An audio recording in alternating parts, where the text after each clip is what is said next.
This is a story that started in 1990. So now what are we, almost 30 years later?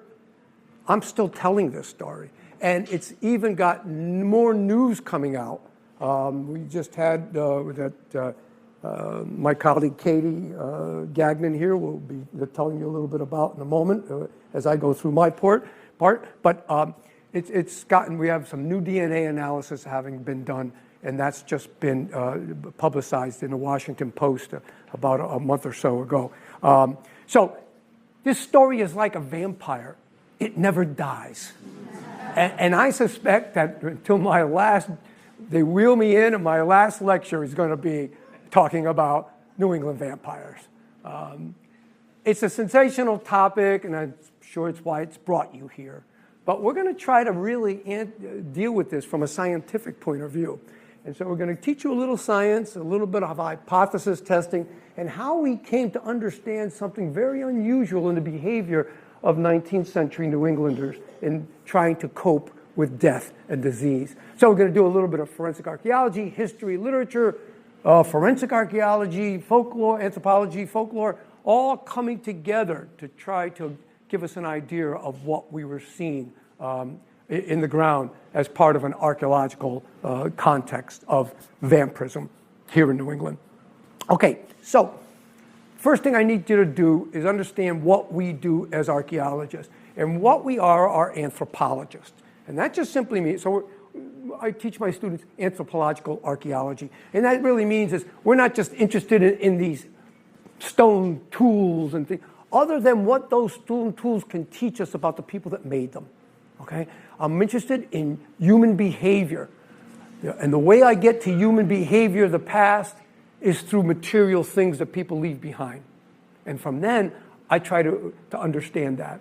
So, we're not here just to collect artifacts. We're here to understand human behavior. And this story is really a part of that, because we went from an archaeological anomaly to understand the behavior, what people were thinking in their cultural world. So what we do is we're looking for a cultural context for a thought world, a world that people imagined because they had no other explanation to understand what was happening to them and their family.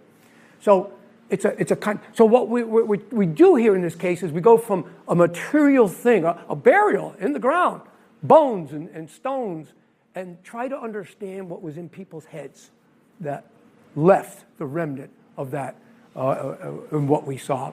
So we go from a cultural context to a thought world. So it all started in 1990 in a town called Griswold, Connecticut, in the eastern part of the state, if you know it, along the Quinebaug River.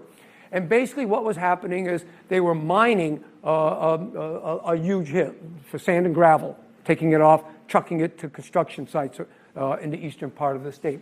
And in cutting through this bank, which is about 50 feet high, it happened like this. They stopped work on a Friday. Saturday, there was a light rain. Sunday, 3 10-year-old boys came to the gravel pit to play, sliding down the slope, having a good old time. Well, one of them, as they were one slide down, 2 skulls dislodged and rolled down the hill with the boys. And they freaked right out. One kid goes running home to his mother and says, Ma, there's skulls in the gravel pit. And she says, get out of here, you watch too much television. So the kid went back to the gravel pit, picked up the skull, and brought it home to his mother to show her. And after she bounced off the wall, she did the right thing, and that is she called the police. And the state police came down to the gravel bank, roped this off as a crime scene. And, I remember when I got called into it, one of the theories or ideas that the police were working with is that these may be a couple of victims of a serial killer at that time by the name of Michael Ross. Some of you will remember Michael Ross was the last person put to death by the state of Connecticut. And back in the 80s, he was accused of murdering a number of young women in New York and New England.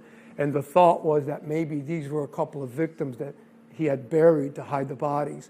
But when I got called in by the medical examiner's office, we could see that there was cortical loss in the cranium and the bones itself, so that the bones were old. This is not part of a modern criminal investigation, that this in fact was an old case, and that most likely what had happened is that they had hit a colonial graveyard. Nobody knew was up there. So I go to the gravel bank. What happens in these kind of situations, if it's a historic site, not part of a modern criminal investigation, then the investigation is turned over to the state archaeologist. So I came down here, and I apologize for these slides because this was 1990 before your nice digital cameras, and I was a very terrible photographer to begin with. So a lot of these are very dated slides. But when I looked up at the gravel bank that you see here, one of the things I saw, obviously, was the strata, the different stratas coming through. But then I also saw that in 6 places, those stratas were interrupted with dark stains. And I don't have a real good slide of that here, but you can see the bottom of one of, oh boy. You can see the bottom of one of these dark stains here and here. So basically, what I recognized is those were grave shafts, okay? You dig a hole to bury somebody, you cut through all of this fine strata that is horizontally laid out since the glaciers and further back, nice and horizontal. You dig through that, you put a coffin down, and then you turn the soil back into it. Well, you can't layer it again, right? It's all mixed and modeled. It's all homogenized. So the coloration of the soil kind of stands out. So when I looked up there and I saw 6 of these set up in a row, I realized they had a colonial graveyard here. And they had probably hit the first row, and hence the skulls rolling down. Of course, I wasn't too much of a genius because at the bottom of these things, coffin remains and bones were sticking out, So. But I thought I'd tell you about the soil anyway, So we recognized right away that we had an emergency situation because we had these graves that were literally on the bank of a very fragile bank of the gravel pit. And again, a very poor slide, but you could see we're trying to get this individual laying out in the coffin. Man, I got to stop touching this stuff. And this is less than a foot of soil, sand, before it collapses 50 feet. So we had to really work as carefully as we could to recover everything in a controlled manner that we do in archaeology, but also not to lose or collapse the bank. And it's kind of interesting because the weight of the archaeologists working on these banks was contributing to the erosion. So we had to, it was quite of a kind of a delicate dance we were doing to rescue them before they would collapse and yet not contribute to that erosion at the same time. Well, as we were doing this, I had questions as to who we were dealing with, what family we were dealing with. So I sent some students and researchers into the town hall, and they found a land deed, actually dating to 1757, in which a Nathaniel Walton purchases the top of his hill from actually his neighbor, Captain Samuel Johnson. They purchased the top of the hill for the purposes of burying his family. That's what it says right in the deed. So we knew right away that we were dealing with the Walton family, the burial ground. I don't know if John Boy was up there. Trying to see who gets that. My students have no clue. So the Waltons came to Griswold at the end of the 17th century, and they farmed that land for at least 4, maybe even 5 generations. And what we have is that in the documents, it shows they sold the farm about the turn of the 1800s, and they themselves traveled out west to what's called the Western Reserve in Ohio. Basically what happened back then is when you go back to the King's Charter that created Connecticut, okay, the king gave the Connecticut colony a charter for the land that basically kind of stipulated latitude, north to south, but it never mentioned longitude. So Connecticut, when it came to land issues, claimed a strip of land right across the continent to the Pacific Ocean. And part of that crossed northeastern Ohio. And of course, northeastern Ohio is flatter, less stony and bony. And so many families at the beginning of the 19th century would move out to northeastern Ohio. We almost went to war with Pennsylvania over this, by the way. And The Waltons were one of those families. We have another family was from Canterbury, Connecticut, another small town in the eastern part of the state. Canterbury, Connecticut was born Moses Cleveland, a young man by the name of Moses Cleveland. Moses Cleveland as a young guy, takes a group of farmers from eastern Connecticut out to Ohio. He sets up a little village right by the lake. And we have a letter from Moses back to his family in Canterbury, and he writes in the letter, "My biggest wish is that someday Cleveland will become as big as Canterbury." Little did he know he'd have the Rock and Roll Hall of Fame. I mean, how would he know that? So they were part of this migration, and they sold the farm, they abandoned their cemetery, and then we come to find out that another family would start to use that cemetery into the 19th century. So in terms of the excavations, the archaeology of these kind of burial sites, the first thing we do is we try to delineate the burial feature. Now remember I told you I saw those vertically? This is looking horizontally. So if you can make that darker soil out, that is the grave shaft. The lighter soil surrounding it is the normal coloration for that soiled horizon. So this is the disturbance, a rectangular cut of the burial. So the first thing we did is our crews took straight shovels and we sliced the earth. We also used mason trowels, and by crisply cutting the soil, the top, it highlights the coloration, and we were able to delineate. We knew we had like 29 burials that we had to deal with at this time, and they had to be removed in terms of the project. So this was a lot larger than just one row that was coming out. When you excavate down into the grave shaft, okay, so you see the mixed color here? See all that mixed mottled color? That's the homogeny of all of these clean layers that are horizontal here into the shaft. And if you could see this dark line coming around here, that is the sideboards of the old wooden coffin, okay? The wood is rotted, it's gone, it's decomposed. All it is now is a shadow. And of course, if you do the work carefully enough, if you can recognize the hexagonal shape of an old colonial coffin, okay? And of course, hardware and nails will start to come up. And then as you get down into it, depending on the age of these things, you sometimes will start to see darker coloration of the soil. In this case, laying on your back in an extended position, the highest point is going to be the forehead as you lay in the ground. And as a result, as we come down horizontally with the whole unit, that is usually the first part that will be exposed. And then we get to the skeleton itself. And we work with surgical gloves and masks. We work with fine paintbrushes, bamboo picks. The bone here in this case, after so many centuries, if you will, of being in the ground or, decomposing. There's, in some cases, the texture of butter, and you have to be careful as you move and work it to be able to get the fullest possible recovery we can. There's no real health dangers in this.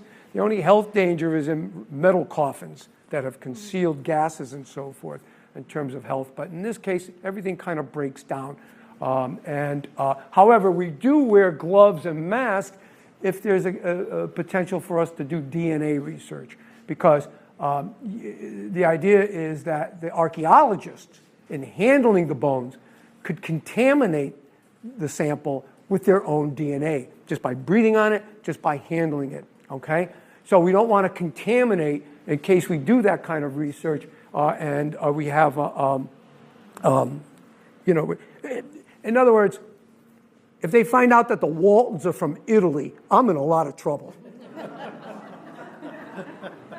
So we work, and then we get down to the graves themselves and laying out, and I'll talk a little bit about the cultural orientation here. But you guys have all seen now CSI, and you've seen TV shows like Bones, and you kind of, I'm sure, have a grip of most people now than years ago when I used to talk about this. But you understand that this human skeleton that's inside you is not just this hard tissue that keeps you upright and protects your vital organs. It does all that, but it's also living tissue. So it modifies constantly to your life from growth and development until you get into your senior years and finally die. Your skeleton is constantly changing. and we could read those changes in terms of the life, people's life. We could determine age and sex by the structure of the bones, especially around the pelvis, where females in our species give birth and need a wider birth canal than males that tend to have a narrow hips. There's structural differences that come up, and same within the skull. Sex, age, nutrition. We can actually determine the nutritional state of an individual, especially during growth and development. If diets and nutrition were lacking, it leads to a retardation of the bone, a stunting of the bone. The growth process gets halted, and as a result, it kind of, if it recovers, you could see the effects of that in the bone. The amount of exercise you give, you do. As we get into our senior years, you got to keep moving. You got to keep the mind and the body going, or else it's all going to fail you. And so the more exercise you give it, especially strength bearing, it gives and adds bone density. We could see how rugged an individual is based on the degree of bone density, but tuberosities that match to muscle tissue. In terms of keeping ourselves strong, it's important. The bone is just as important as that soft tissue that surrounds it. Some cases we could tell diseases, not all cases, but in some cases, like you'll see in this case, we can tell disease. And life stress pathology. We found these were Eastern colonial and historic farmers, and life was hard. These are the stone wall builders, and their bodies are littered with osteoarthritic conditions. The backbones in some of these cases are actually completely fused together from the growth of the arthritic structure. So you could see the trauma, the hardships that they went through, not only in terms of their diet, but how hard life was. We are wimps. There's been no generation of humans on this planet that have the comforts we have. Physically, I'm talking about. These guys and women, men and women, worked hard. And you could see it in their bodies. And thank God they did, or you wouldn't be here to hear this, and I wouldn't be here. But they did, and they got through it. Traumas are easy, broken limbs that have healed or not healed. They're pretty easy to define in the bone.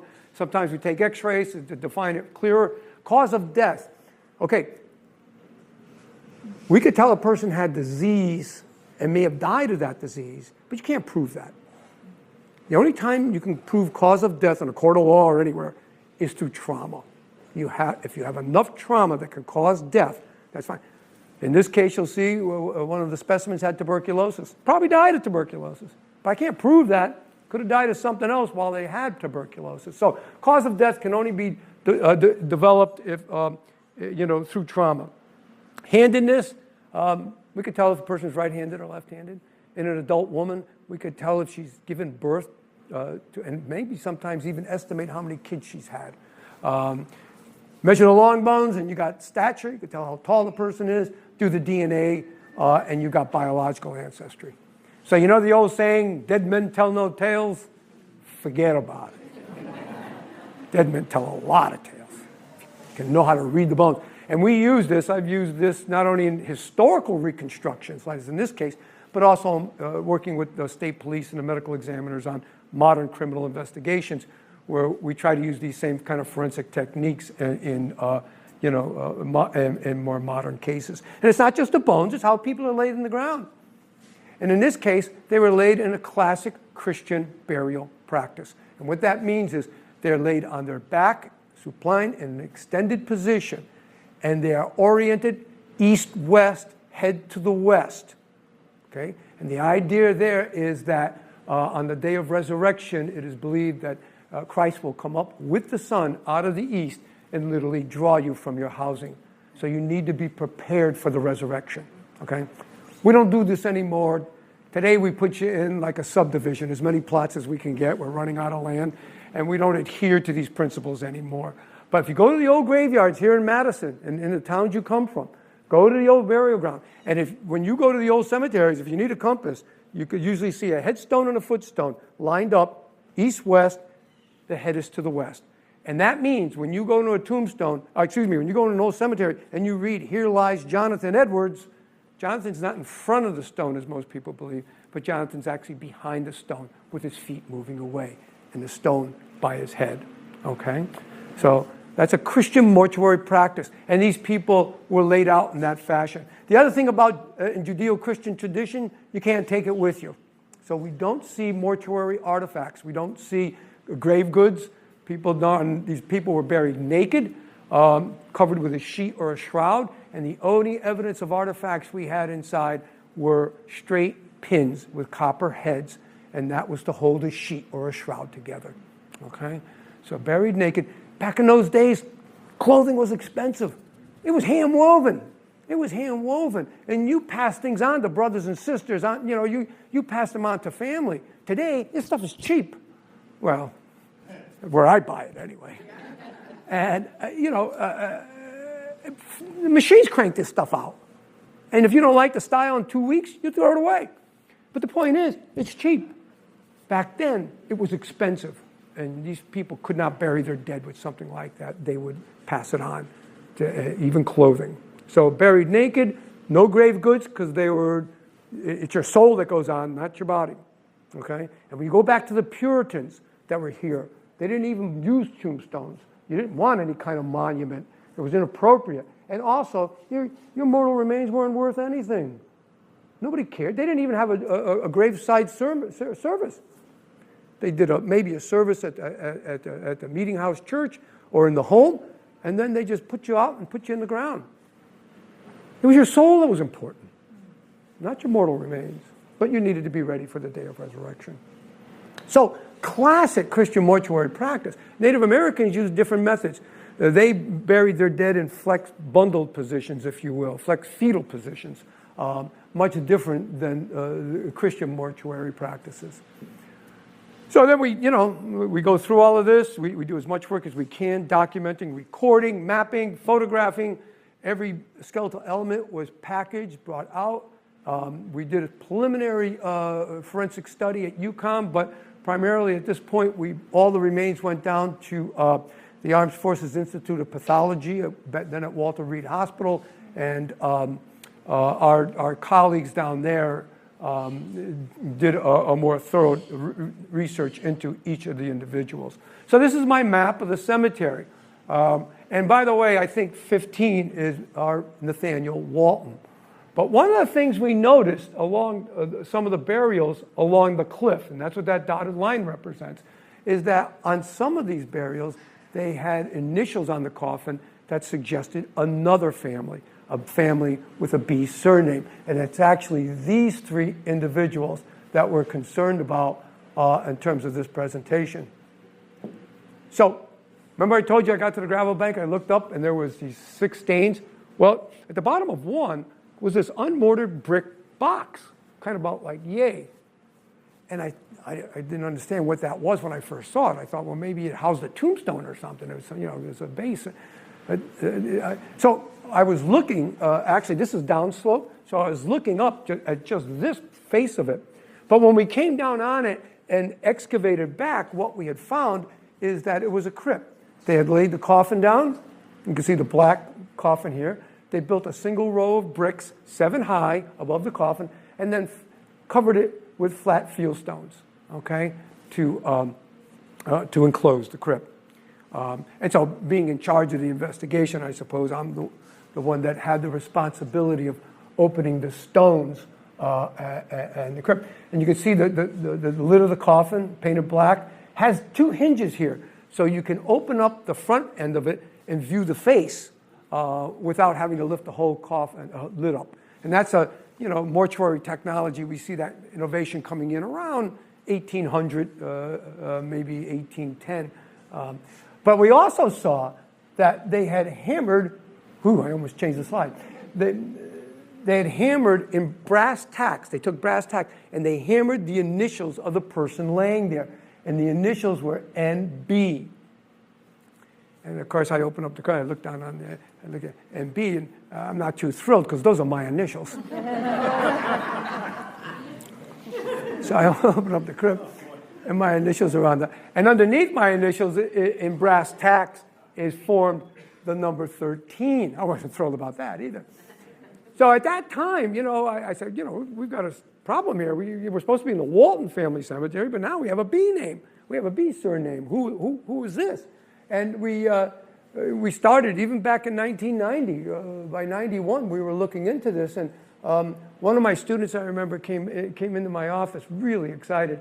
And he said, I got him. I said, okay, who do you have?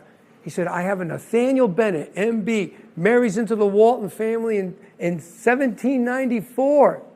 I said, that's really cool. I said, can you associate the number 13 with this Nathaniel Bennett? And he says, oh yeah, I've got that too. Turns out he died on October 13th.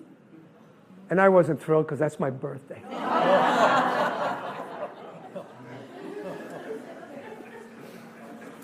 So this guy's got my initials, dies on my birthday, and I'm digging him up.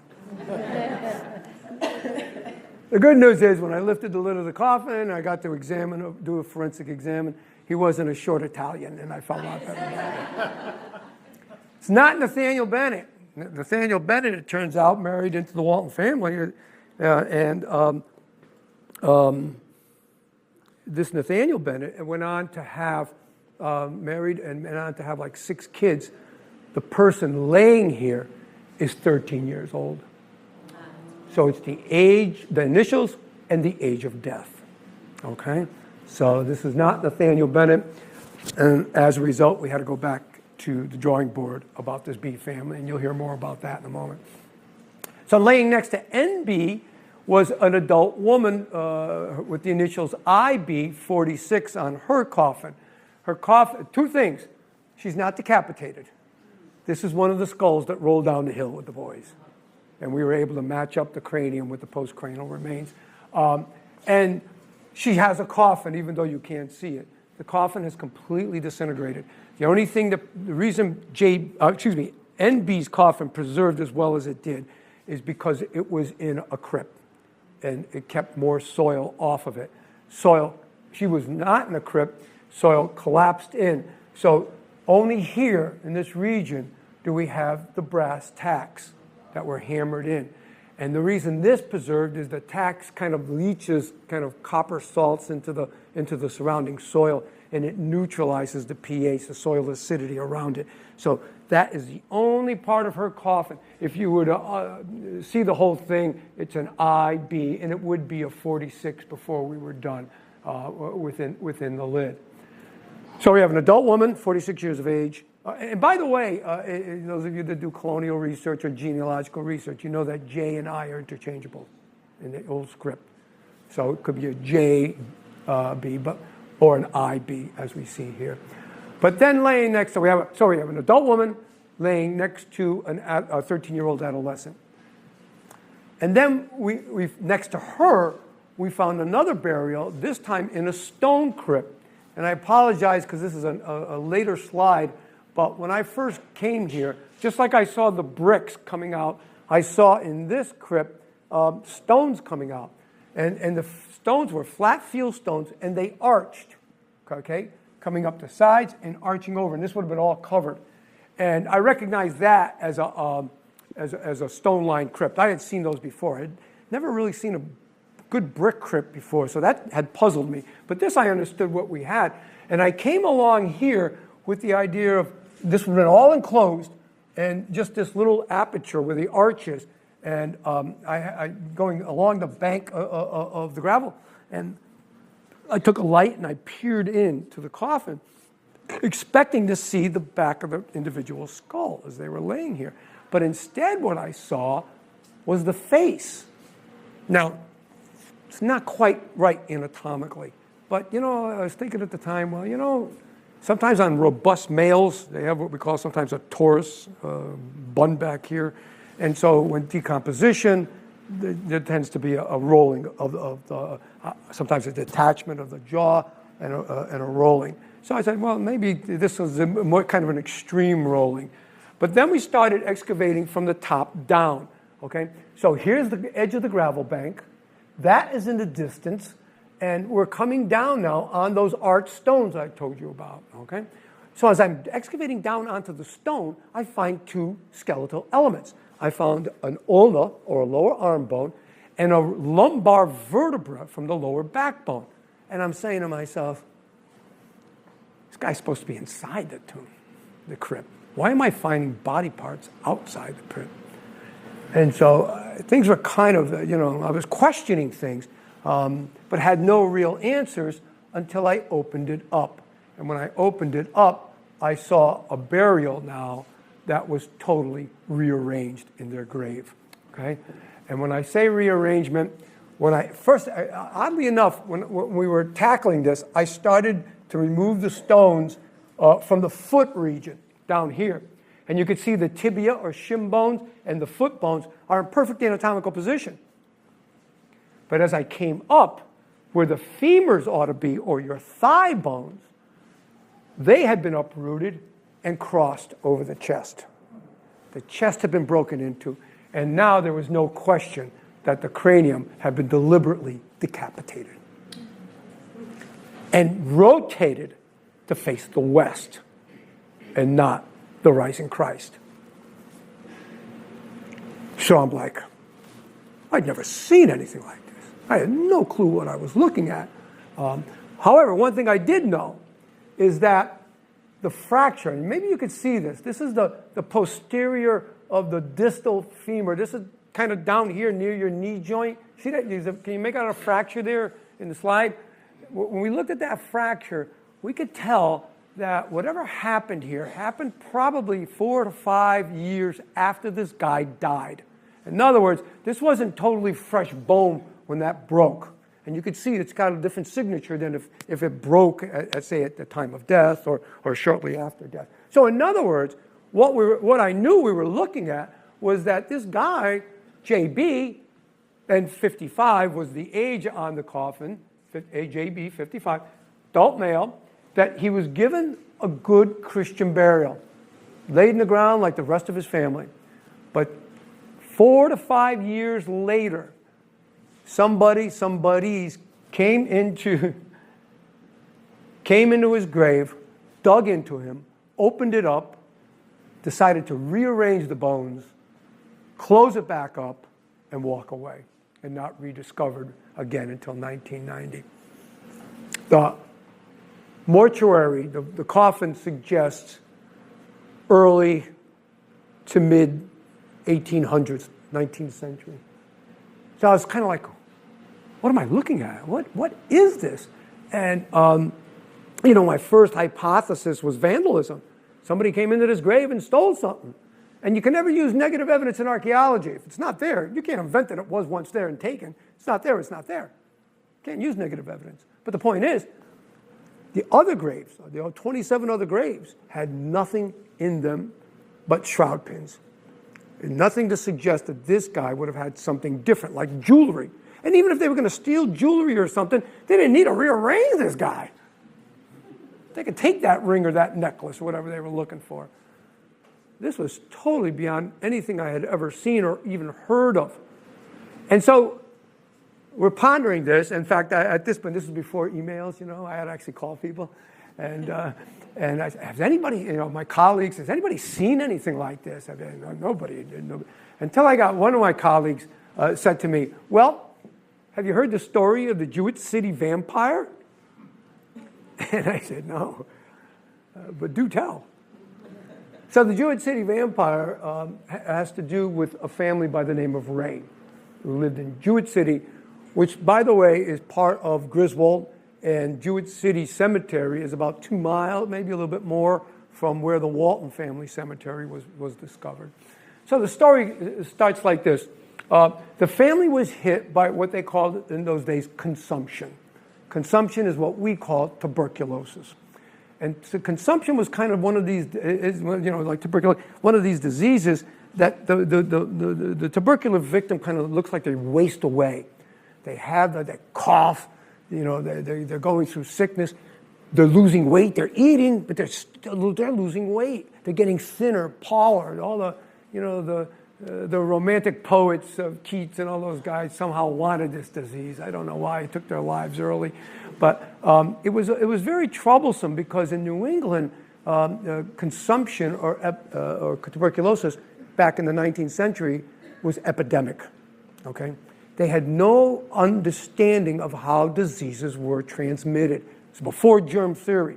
So you had tubercular victims in these families sitting at dinner tables with the rest of the family, and the tubercular victim is coughing and coughing. Nobody's covering their mouth. They have no clue. Spreading it. The same tubercular victims were sleeping with family members in crowded bedrooms with 5, 6 brothers and sisters, coughing and coughing. Farming families tend to be large families. A lot of work to get done. And these are large families. And as a result, the consumptive is spreading the disease, or it's going from one person to another, and nobody understands why and how that transmission. So what happened in the Ray family? Their 24-year-old son in 1845, Yemuel, gets tuberculosis or consumption, and he dies. They bury him in Jewett City. 4 years later, the father, Henry Ray, dies, contracts the same disease. He dies. They bury him in the cemetery. Then 2 years after the father, Elisha, a 26-year-old, another son, 26 years old, he gets the disease, and now he gets buried and he's dead. And finally, a third son, the eldest, Henry, in 1854, becomes stricken with the disease. The family's in full panic. There's dying, the family's dying, and they can't stop it. And so, through folklore, if you will, and through really, we think some doctors that were coming over from Eastern Europe and Germany,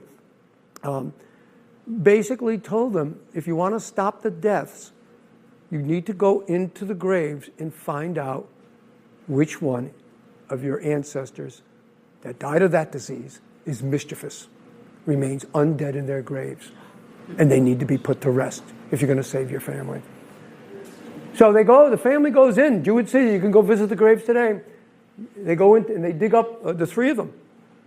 And they find the eldest son, not Henry, but Elisha, who had died only 3 years before.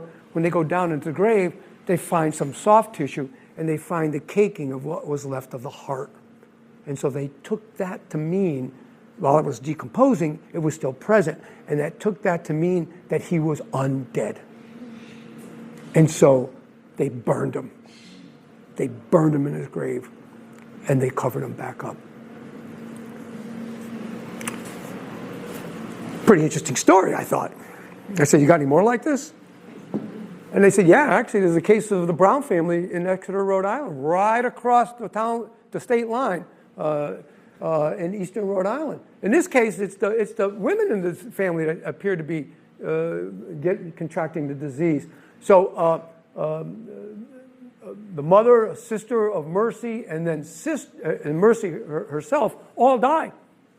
And then their brother, I think his name was Edwin, he comes down with the disease. Again, the family's desperate. They can't stop it. And they want to save the brother. So they decide to go into the graves to see which one is undead, the mother or one of the 2 daughters. So it turns out she was the last one to die. So she hadn't decomposed as much as the others. So she had remnants of blood in her heart.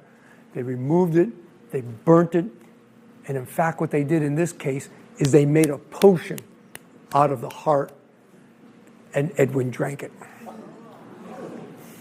And he died about 6 months later, I think it was. 6 weeks later, I don't know what it was. So now we have this hypothesis of vampirism associated with what we were seeing possibly. So the idea was this JB considered a vampire? And that's when I got to meet my colleague, Michael Bell, who's a folklorist in Rhode Island. Michael had been studying the vampire folk belief in New England like 6 years before I even found JB. But when he got word of it through our networking, he and I started to collaborate.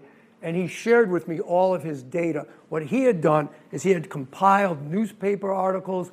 He went into town halls, looked at town records and a number of different historic factors. And he interviewed, as a folklorist, families in which this activity had been known to occur.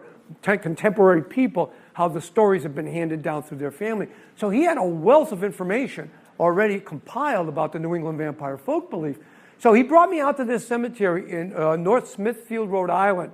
The cemetery is abandoned. It's overgrown. It's got trees in it. but he wanted me to see this stone, beautiful slate stone to the memory of Simon Whipple, a young man, 27 years of age, who died in 1841. And at the base of his stone is an epitaph.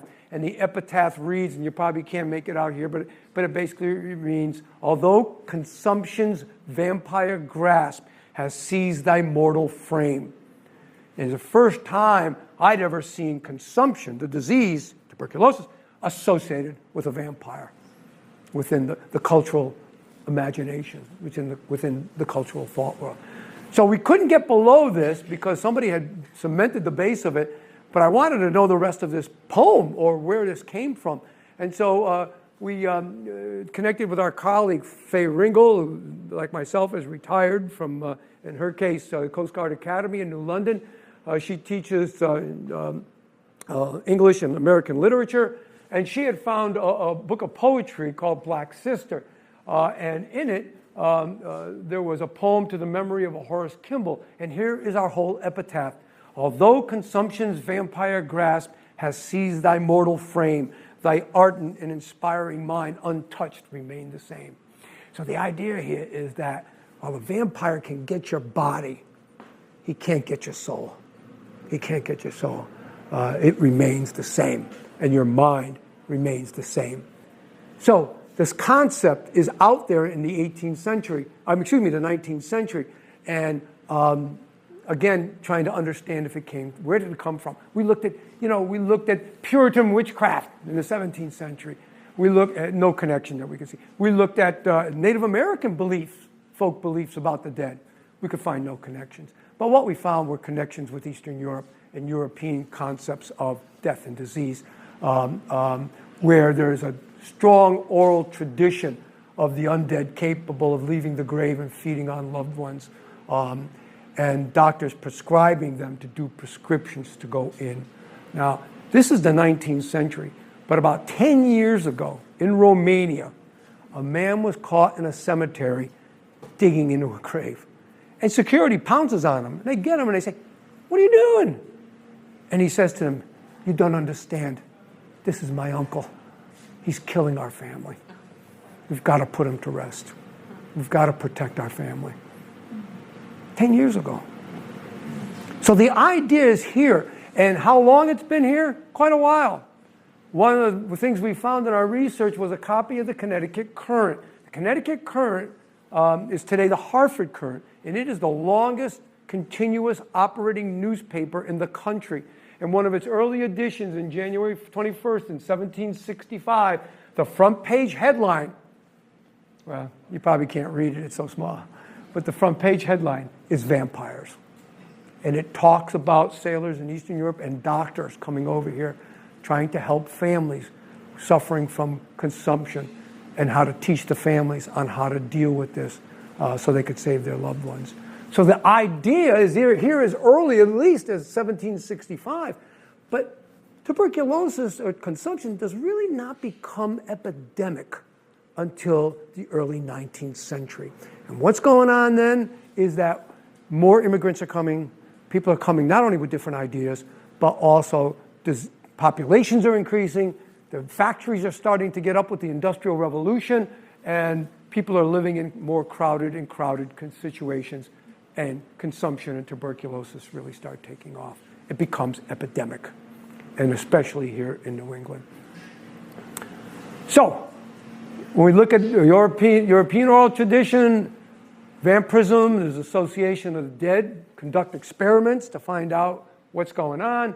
Evidence has been blood in the heart, burning of the decomposed heart, and in some cases, rearranging of the skeleton and decapitation is a way to put the vampire to rest.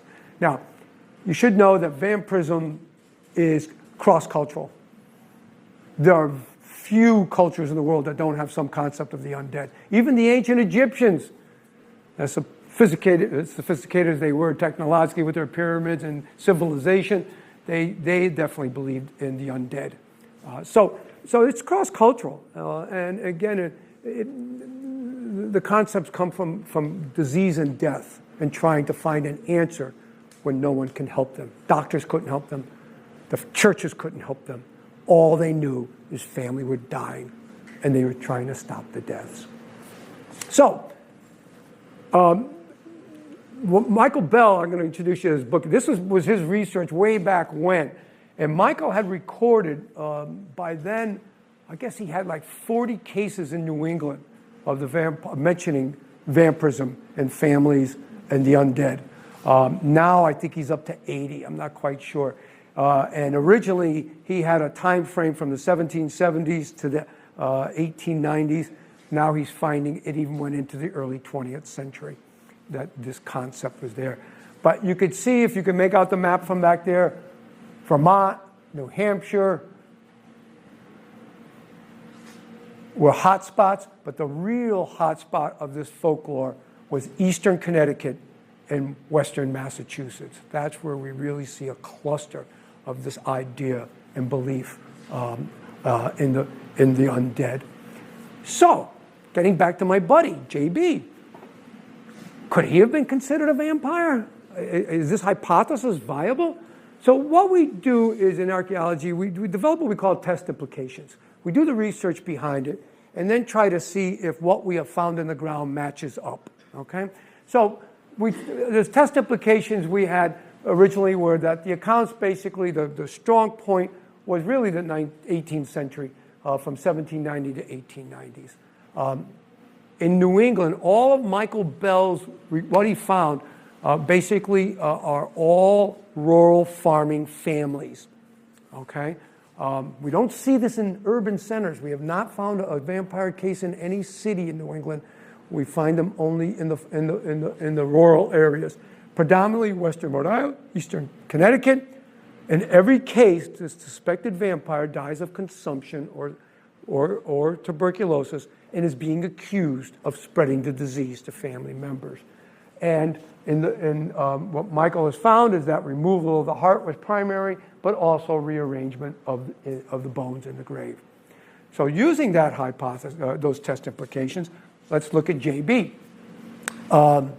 Pretty rugged male, hardworking farmer, had an interesting smile, of course, but actually he's got a pretty good set of teeth. For the early to mid-19th century, this guy really, for 55 years old, he's still got a lot of teeth left in his mouth. Their diets back then were not good. A lot of carbohydrates, a lot of sugars. Many people back in that time didn't even own a toothbrush, and if they did, they never saw a specialist called a dentist. Only the elites would have the money to be able to, the economic elites would have that kind of access. But farmers, chances are, so I have, we've seen skeletons, if you will, of 18-year-olds, and they've already lost their teeth from periodontal disease.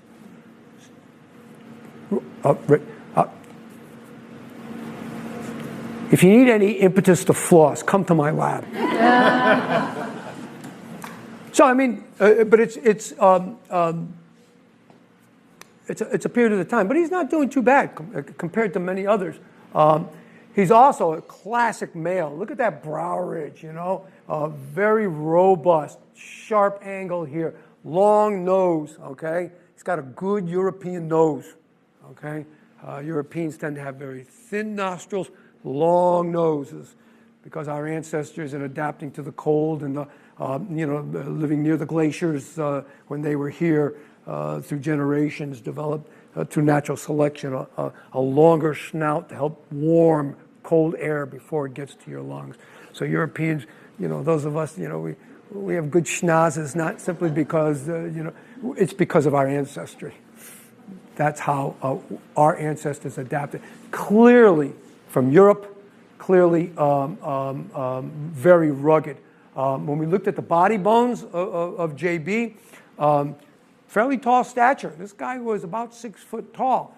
And you go back then, that's extremely tall. Remember Lincoln was our tallest president at 6'4". He still remains our tallest president. But back in this time period, most people were my height. I'm short in this society. But 150 years ago, I'd be probably about normal. Well, maybe a little bit taller.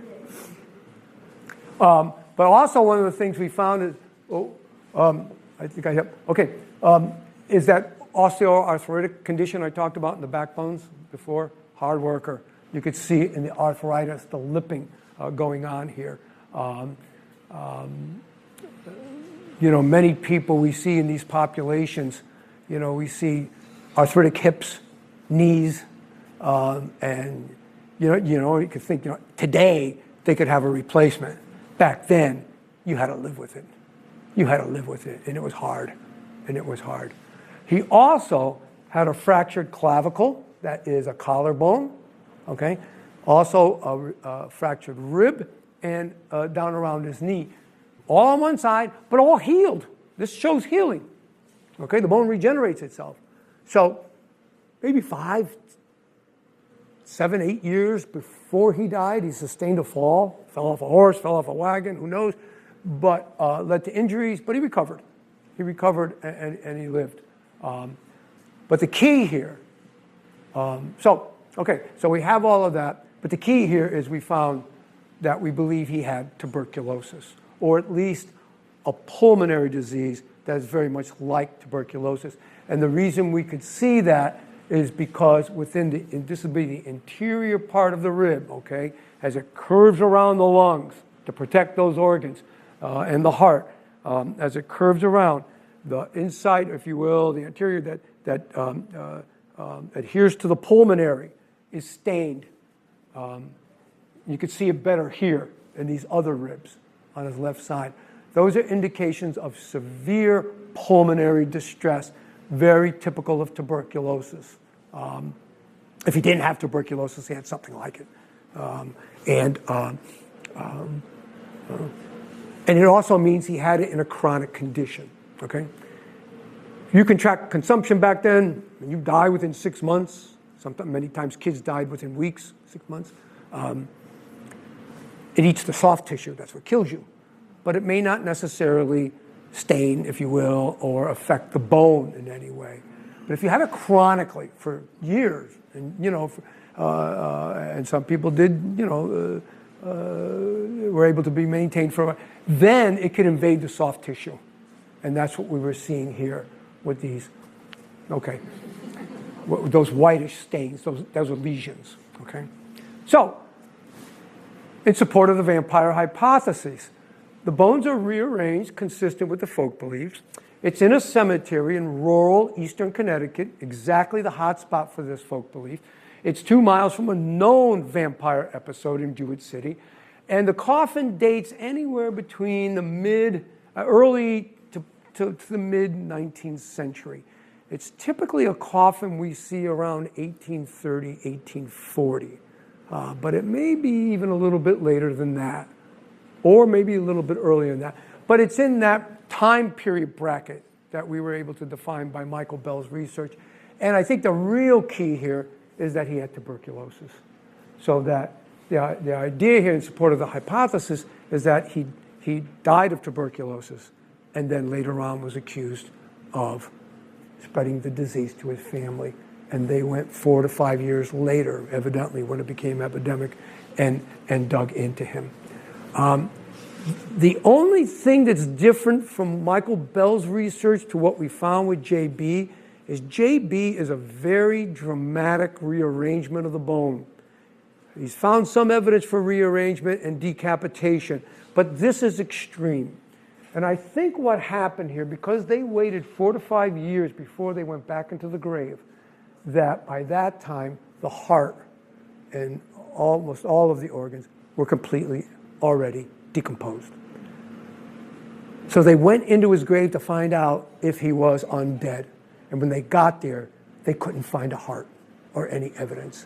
And I think, I think they were probably saying, what do we do? Is this guy undead?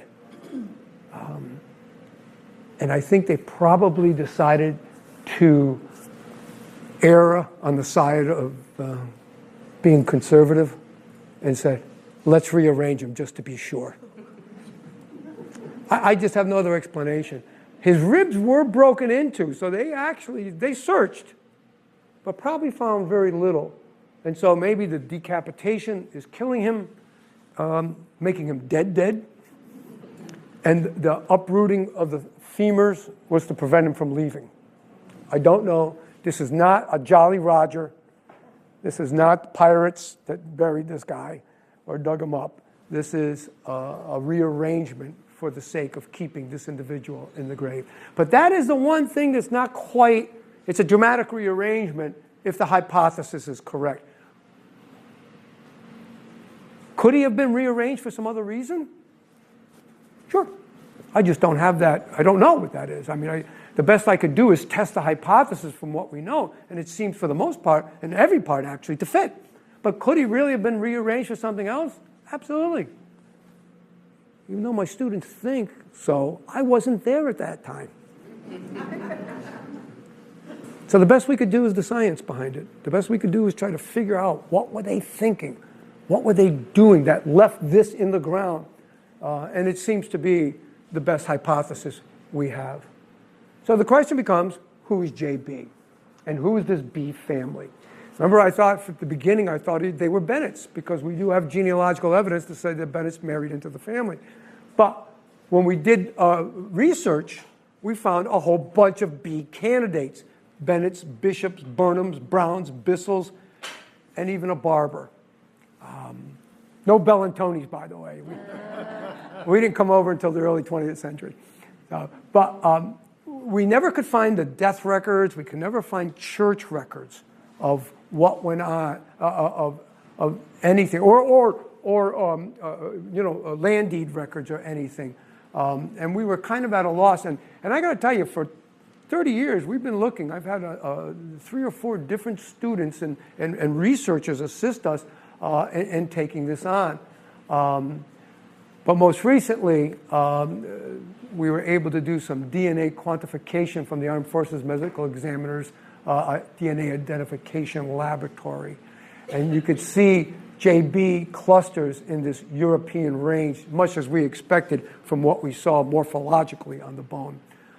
And with this, I want to introduce Katie Gagnon, because she is one of our researchers that has been looking into this issue of who JB was. And it was here that they came up with a possible connection. And so I'm going to let Katie just mention and talk about that for a second.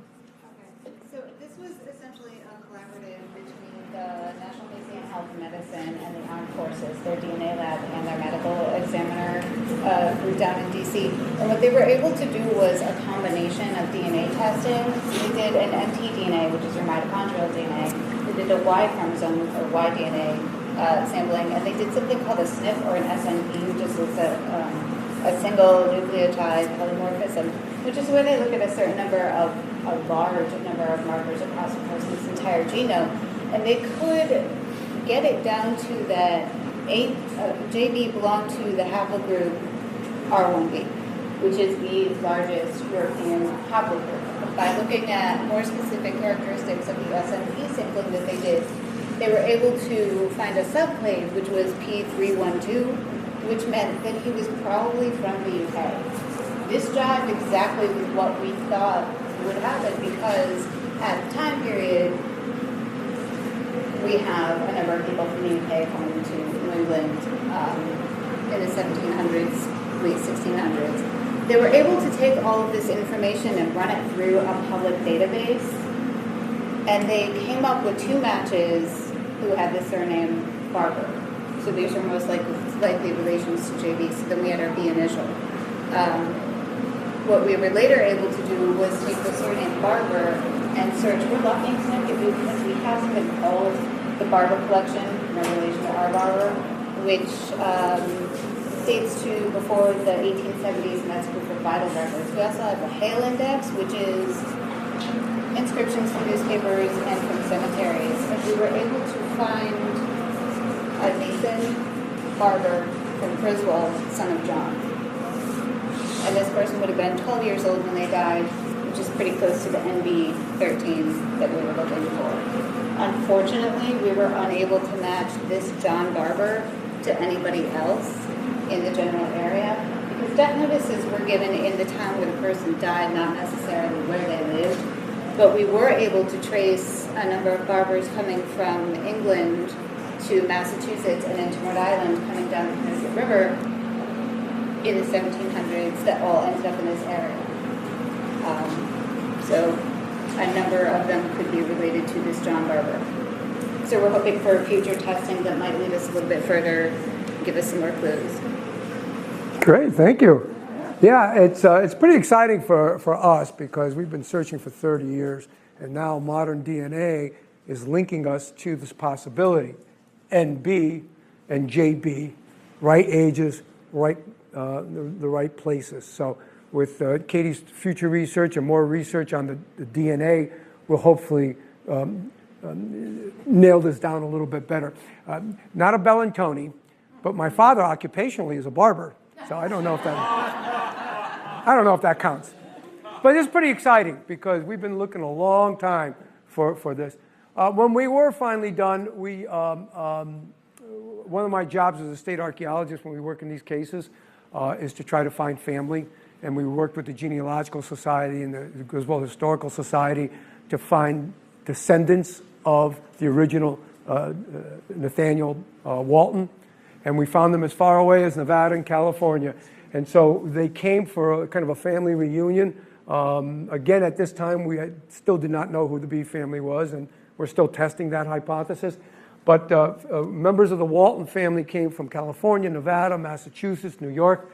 And Reverend Bynon, historically, the Waltons, when they were living in Griswold, were members of the First Congregational Church.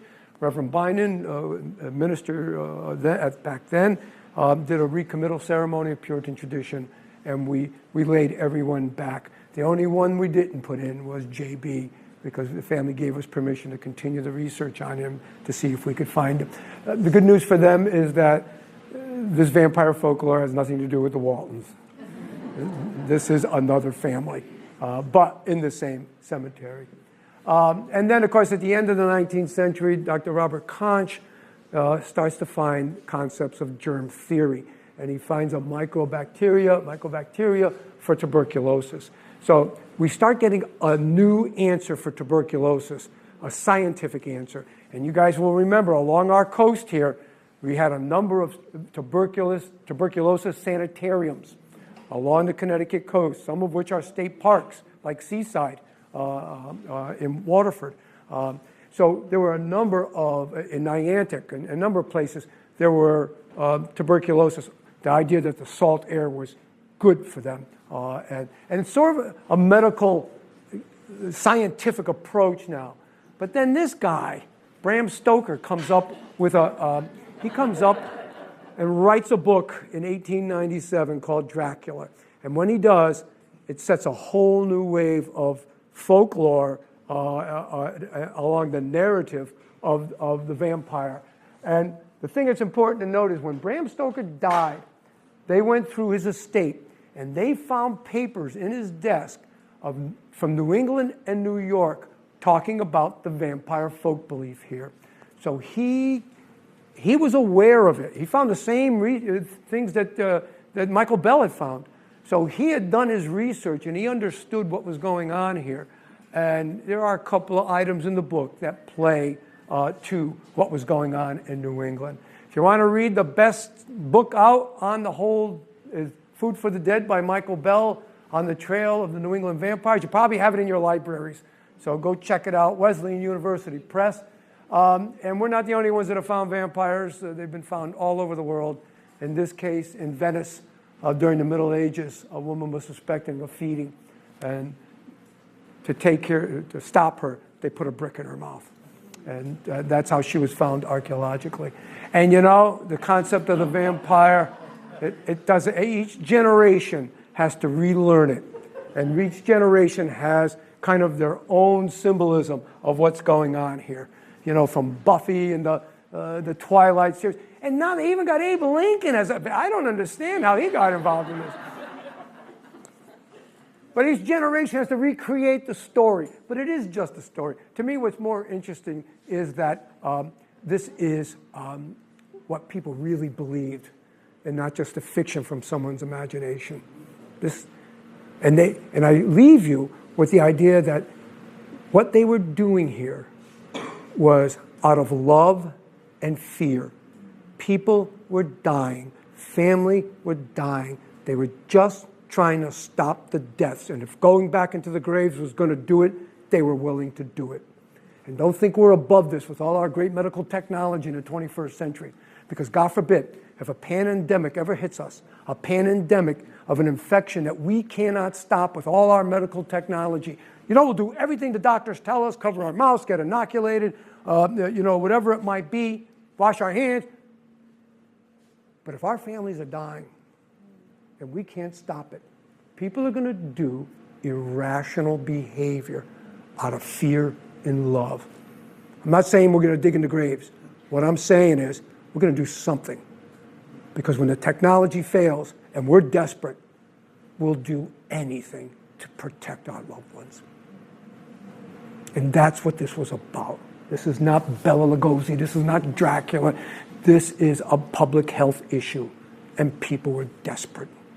Maybe, just maybe, this was right.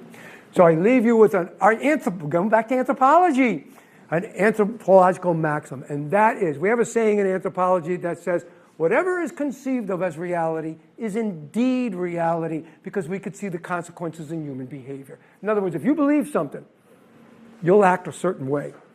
And to the anthropologist, your behavior is a reality, even if your thought world is not.